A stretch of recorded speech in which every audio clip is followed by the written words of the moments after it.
Hi guys! Welcome back sa my YouTube channel. This is Sir Brian E. Mendoza. Sa video natin ngayon ay pag-usapan natin itong si Samsung Galaxy Tab S9 FE 5G. At ang maganda nga rito sa tablet na to ay pwede natin siyang gawing laptop or pwede natin siyang gamitin sa ating mga schoolworks or kaya naman as a student, pwede mo siyang gamitin sa school.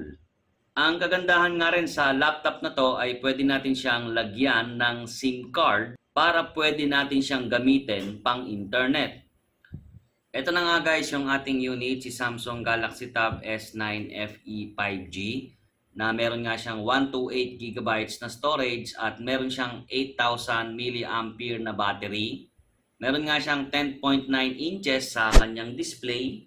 Then, aabot nga yung kanyang bigat ng 524 grams.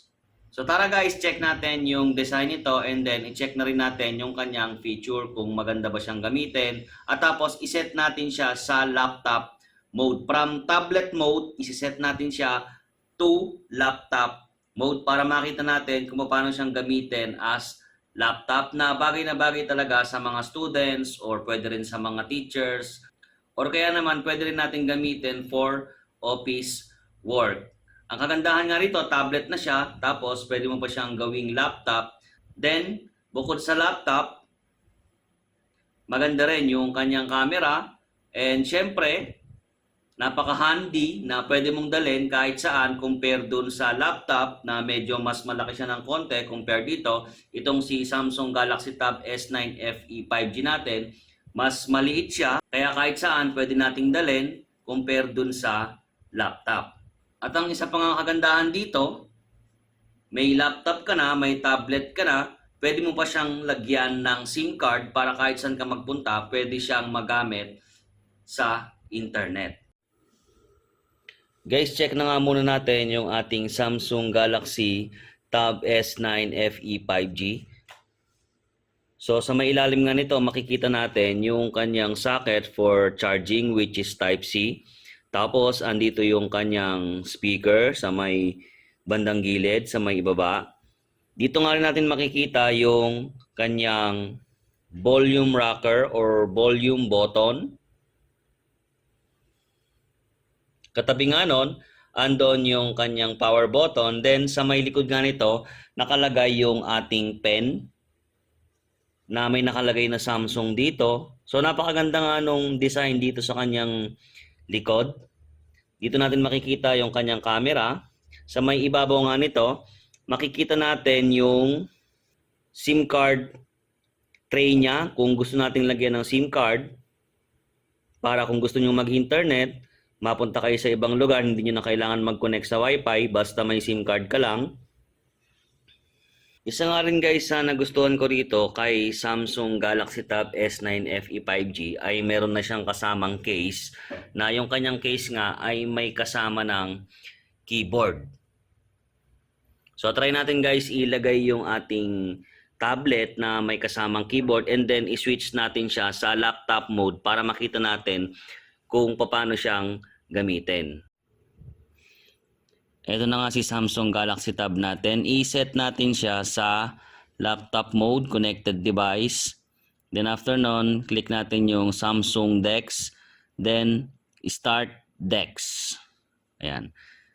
So magre-restart lang siya ng kaunti, magbo-boot lang siya. Pagkatapos nun ay naka-laptop mode na siya. So pwede natin siyang gamiting laptop. Meron na tayo kagad keyboard. So meron ka ng tablet. Tapos, meron ka pang laptop. Ito yung maganda rito kay Samsung Galaxy Tab S9 F3 5G. So, pwede tayong mag-type dyan. Meron siyang Microsoft Word. Meron din siyang Microsoft Excel. Then, syempre, meron din siyang PowerPoint kung gusto natin. And, syempre, ang maganda sa kanya, ang kagandahan dito, yung kanyang mga application like YouTube.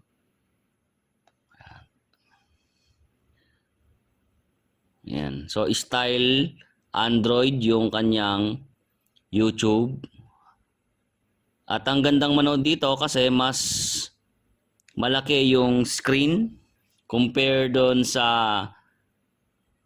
cellphone natin or ibang tablet kasi mas malaki yung kanyang screen. So mas magandang manood dito kasi mas maganda yung kanyang screen, mas malaki, mas kitang-kita natin. Then check pa natin yung ibang mga application. So meron tayong gallery. Tulad to, ayan, nilagyan ko na rin siya ng Canva kung gusto kong mag-edit ng pictures. Pwedeng-pwede rito sa kay Canva. Magla-login lang tayo, then proceed na siya dun sa may Canva. Okay, subukan kong pakita sa inyo. I-try natin yung keyboard. Baka sabihin nyo ay hindi gumagana yung kanyang keyboard. So, ayan, punta tayo sa may browser and then mag-type tayo dito ng sa may taas, Google. Then, enter natin. So, ayan na, gumagana yung ating keyboard. Yan. So medyo mahina lang yung internet natin. Pagdating nga sa presyo nitong si Samsung Galaxy Tab S9 FE 5G natin ay meron siyang presyong 30,990. So meron tong 2.4 GHz. So octa-core na rin yung kanyang processor.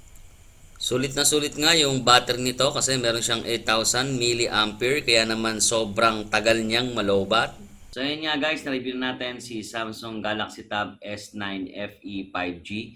Napakaganda nga ng tablet na to. Bukod sa pwede natin siyang gamitin as tablet, pwede rin natin siyang gamitin as laptop na pwedeng gamitin sa school or kaya naman sa trabaho.